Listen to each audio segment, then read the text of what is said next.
سڵاوتان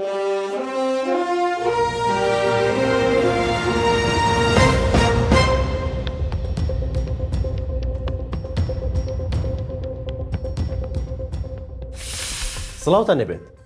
سەرچاوێک لە پارتی دیموکراتی کوردستان ئاشکرای دەکات بەم نزیکانە هەر یەک لە بابڵ تاڵەبانی سەرۆکی یەکێتی و نێچروان بارزانی جێگری سەرۆکی پارتی و سەرۆکی هەرێم بۆ یەکلاییکردنەوە و ڕێکەوتن لەسەر کاندیدی پۆستی سەرۆکۆماری عێراق کۆ دەبنەوە. دەژڵێت نزیک بوونەوەیکی گەورە لە نێوان پارتی و سەرکردەکانی ناو چوارچەوەی هەماهەنگیدا دروست بووە.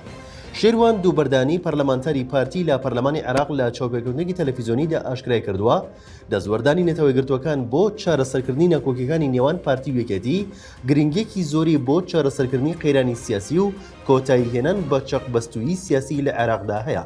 دەژڵێت پارتی هێشتا سوورە لەسەر کاندیدکردنی ڕێبەر ئەحمەد بۆ پۆستی سەرۆکۆمار، بەڵام بارزانی بۆ چارەسەرکردنی قەیرانی سیاسی دەستپێشخەریەکی نوێی هەیە. بۆ ئەو مەبەستەش بەم نزیکانە یەکێتی و پارتی لەبارەی یەکلاکردنەوەی پۆستی سەرۆکۆمار کۆ دەبنەوە. دووبەردانی و تووشێتی مەسعود بارزانی پەیوەندێکی مێژووی و خەباتێکی کۆنی لەگەڵ سەرکردەکانی ناو چوارچەوەی هەماهەنگی شیعەکاندا هەیە.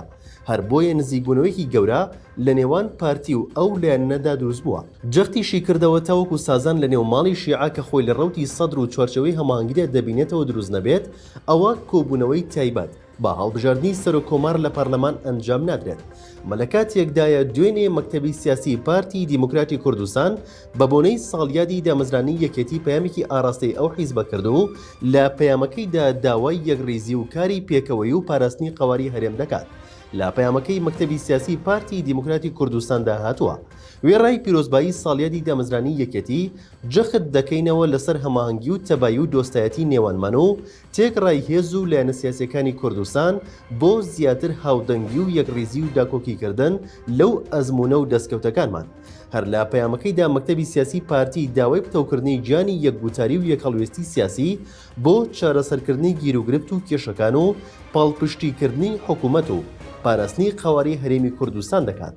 ئەمە لە کاتێکدایە دوای نزیکەی 6 مانگ لە گرژی و ئاڵۆزیەکانی نێوان یەکێتی و پارتی پەیوەندیەکانیان بەرەو ئاسایی بوونەوە هەنگاو دەنێت.